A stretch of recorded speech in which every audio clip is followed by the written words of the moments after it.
প্রবাসী বাংলাদেশিদের জন্য ভিসা সংক্রান্ত জটিলতা দূর করতে আমরা গভীরভাবে কাজ করে যাচ্ছি।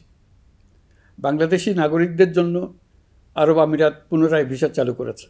মালয়েশিয়া কর্তৃপক্ষ বাংলাদেশি কর্মীদের জন্য প্রথমবারের মতো মাল্টিপল এন্ট্রি ভিসা চালু করেছে। অন্যান্য দেশের সঙ্গেও ভিসা জটিলতা কীভাবে কমিয়ে আনা যায় এ নিয়ে আমরা কাজ করে যাচ্ছি।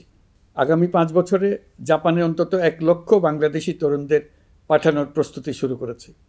তরুণদের সেখানে পাঠানোর জন্য বিশেষ প্রশিক্ষণ, অন্যান্য ব্যবস্থাও আমরা নিতে শুরু করেছি।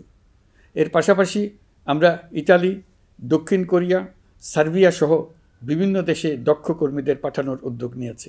সৌদি আরব, জর্ডান, ওমান সহ বিভিন্ন দেশে নথিপত্রের কারণে যে প্রবাসীরা ইরেগুলার হয়ে গিয়েছিলেন তাদেরকে রেগুলারাইজ করার জন্য ব্যবস্থা নিয়েছে।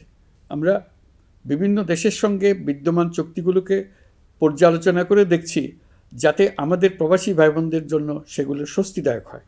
দেশে এবং দেশের বাইরে বাংলাদেশের নাগরিকরা যে যেখানে অবস্থান করছে তারা যাতে সব ধরনের নাগরিক সুবিধা পান, আমরা সেই বিষয়ে উদ্যোগ নিয়েছি।